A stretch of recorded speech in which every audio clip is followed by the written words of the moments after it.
Hello, welcome back to Madrona's Pulse Teachings. I am Iris and we are talking about our astrology of the week ahead. I hope you're doing well. We have got a big week that we're moving into right away. We have got Uranus entering Gemini. That happens on the 7th, so that's how we start this week off. We also start the week off as that happens with Venus trine Pluto. She's been through quite a journey, so I'm going to talk about that. Then we come into our midweek Capricorn full moon. This is a full moon talking to the nodes. So then we have this energy this week as well that we're just kind of being pulled in and ushered into.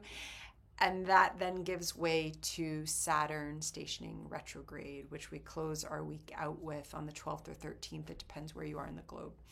So we have a lot going on. Let's weave a narrative here.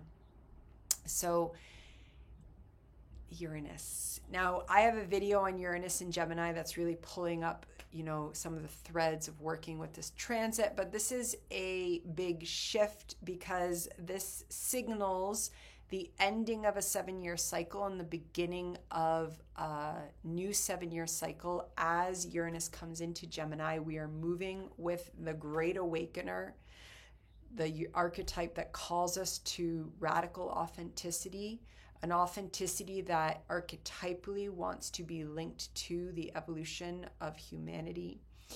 And this archetype switches signs. So it's the beginning of that shift. It will move back into Taurus in November. So we're just getting a taste of this energy, but the taste is here because by the time that you're watching this, Uranus is in Gemini. So this is a shift from yin earth into very active air energy. And that, I'm going to focus on that rather than all the different meanings of this, because that is what we're going to be journeying with for 7 years. But knowing that this could bring an uplift. This could bring a release. We've been really churning with that Uranus at that final stage of Taurus, which, while on the one hand is a culmination degree, it's also a death degree because it's that last exhale and then it's beginning to embody and take on that Gemini energy. And so we've really been in that stage and now it moves, okay? And it is a move to air. So you might find that rush of ideas, inspirations, as it's just happened, we can really feel. Also just connection to community. That said, this can also be overstimulation. It can lead to kind of, because it's so sudden, it can be too many ideas, it can be mental exhaustion. And so really just feeling how you're feeling this energy, because it's going to be different for each of us depending upon our chart. But it is a wonderful opportunity to pay attention to if you especially feel any of that kind of mental release, because Uranus is shifting and changing signs. Also, we are coming into a time when we are going to want to be extremely mindful of our nervous systems, that Gemini energy can move very quickly and we can sometimes feel like we have to keep moving more quickly. And so as Uranus is stimulating the nervous system, we actually potentially want to slow down. Sometimes we might need to move the body rigorously to burn off some of that energy, but ultimately there wants to be actually a kind of counterpart to the yin movement that's going to help us settle the inner gaze, because that inner gaze is going to be quite active with Uranus and Gemini. Settle it so that we can perceive the different perspectives and ideas and routes into communication and thinking itself from a place of stillness, because then we can see the different perspectives at once. When Gemini gets stuck shifting perspectives, that's when it can spiral into anxiety. It can lose a sense of self because it is moving between so many perspectives. And so with this shift, we want to be cultivating that inner gaze. Also, we want to be mindful of media. We want to be mindful of information. We want to be mindful of opinions.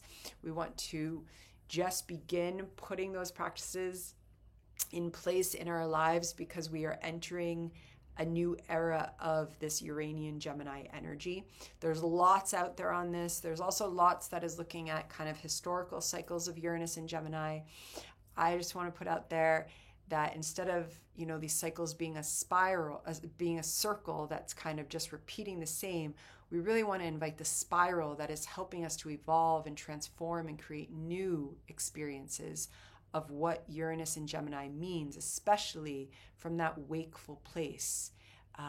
Because there's lots out there that is just kind of looking at histories of war. And while that's true, we can also, especially in a path of self-inquiry, that Uranus is higher mind, it's higher self. It's that coming into this plane here and now, because Gemini is here and now, that higher self communicating with the projects that we have, the paths we're on, the communities that we're forming and part of. So just ideally being inspired by this shift and feeling into it and taking care of the nervous system. And then on the same day that Uranus enters Gemini, we have got Venus trine Pluto. And this Venus has been through a lot just in the past few days. She's conjunct Uranus. She enters Gemini. She's conjunct Sedna. She's sextile Saturn and Neptune. And now we start the week off and she's in her trine with Pluto. So this is a lot of transformative energy for that Venus on deep level. And what this is also doing is, I wrote a post about this today actually, this is also an opportunity to really come into relationship and embodiment of the divine feminine in a new way, and what the divine feminine means for you, okay? Especially with all the way that it's been talking with the outer planets, how that divine feminine energy is speaking to you. It can be really difficult to sometimes work with divine feminine and divine masculine energy because of how thick, even hearing the word feminine, the lens of patriarchy that we've all been living in, and the way that patriarchy has conditioned how we think of the word masculine, how we think of the word feminine, let alone how we think of the embodiments of those words. When we're working with kind of the evolutionary astrology of the divine feminine, divine masculine, we're not talking about those very kind of human-centric, patriarchal gaze identities of gender. We're talking about these energies of archetypal resurgence in the self, and that Venus is coming into a resurgence through a reclaiming and a transformative process in these days. So paying attention to how the divine feminine energy is speaking to you, okay? And there could be breakthrough with that this week, especially in the beginning of the week. And she's also been kind of this ushering welcome to Uranus. So there could also be insights around the divine feminine. So just inviting that as we start this week off. And then we're pulled into our Capricorn full moon on the 10th. This is a full moon that's talking with the nodes. So that full moon in Capricorn right before 19 degrees is in a trine to our south node and a sextile to our north node in Pisces. And the Cancer sun at just before 19 degrees of Cancer is in a sextile to the south node and in a trine to the north node, pulling in threads of karma and fate in a supportive way. Our last full moon, they were squaring the nodes. Now, there's kind of that breakthrough, and now it's supporting us. That said, the south node is talking to the moon, and there's illumination going on in the Capricorn areas of our life psyche chart. And that is also helping to clear out any of those kind of sticky Virgo things that we've all been working on, especially projects, plans, trajectories that are aligned to goals that just don't feel like they're actually where you want to be, that they came from a place of trying to fit into an idea of where we're supposed to be or what we're supposed to be doing.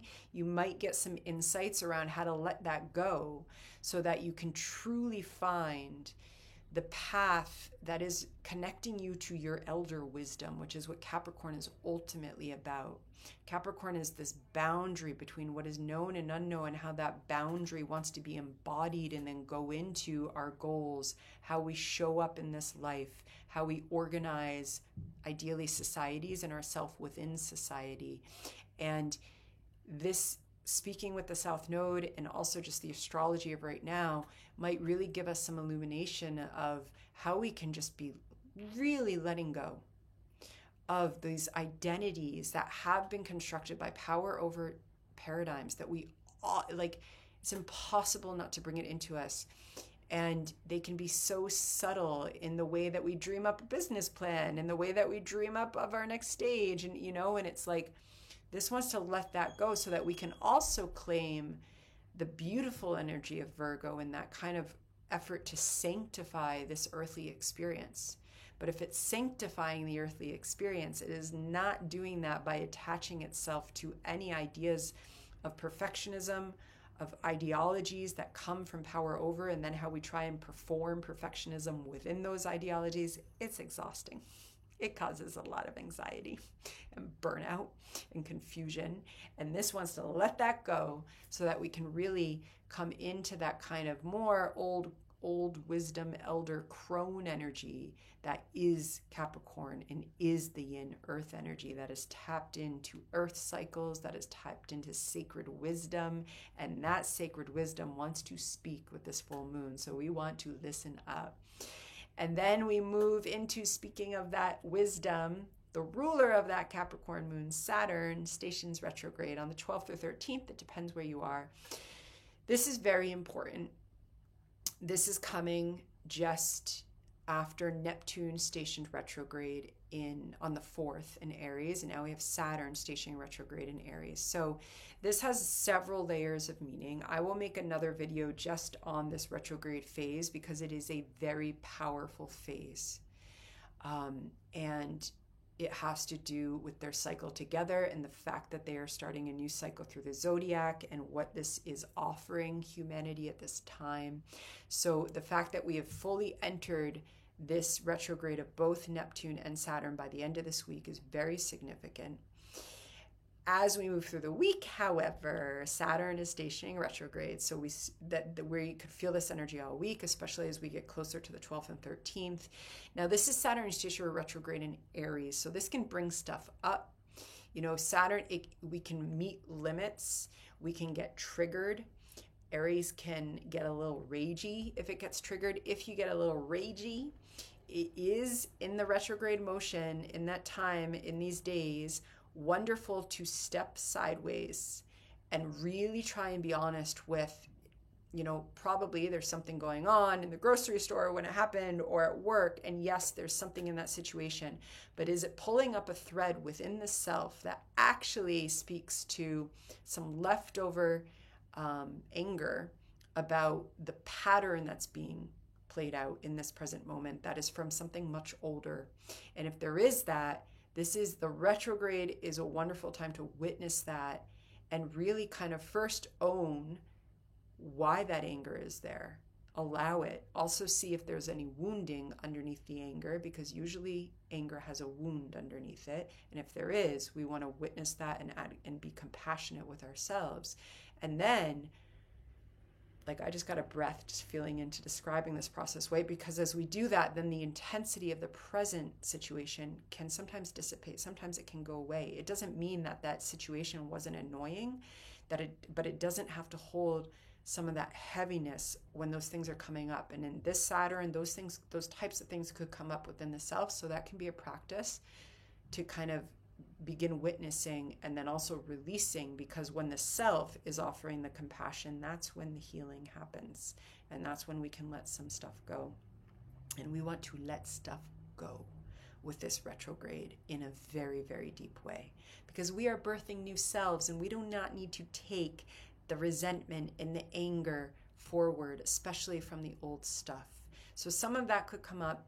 It also is just a wonderful time to notice what's coming up as we move to the end of this week. And then again, witnessing this retrograde is wanting to help us realign and release so that we can be moving forward on such powerful journeys of reclaiming in a totally new way. If this is exciting to you, then you can come to the Reclaiming the Saturn Astro Witch workshop, which is happening in August, where we're going to really be working with Saturn and the reclaiming of the Astro Witch energy, which kind of taps into a different formation of Saturn as bone mother, now in this new form, which is really looking at how there is the ancient wisdom coming through, but we are birthing something new from that ancient wisdom. And this is what the outer planets and the paradigm shifting are helping us with. Okay, so that's the energy of this week. I also have another workshop.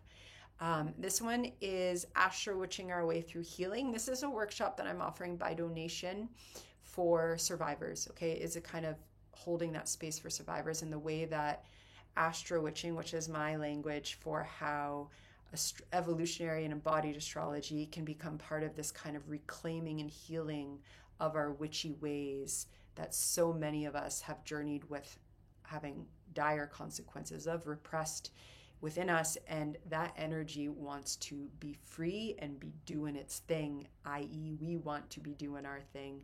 And that can really be so healing on these journeys of us survivors doing our thing. And so we're going to work with some archetypes that are healing that I find in my own practice, and I work with others such as Sedna, Black Moon Lilith in different ways, Chiron. And to access that, so that is pay what you can donation. That is accessed through my Patreon page. So the link, all the links are below. If you're interested, you can become a free member at Patreon, and then you'll see how to access that. The Zoom link is already there and such, because it's just paid by donation. Okay. And that is not recorded. It will not be recorded. It's just for folks that can come and want to journey through a little self-inquiry and community. And I'll talk about some of these ideas. Okay, I am sending out lots of love to you this week. It's a big week. Energy is shifting. Rhythms are changing. It's multidimensional, but this is 2025, so we are rolling with it. Lots of love. Bye-bye.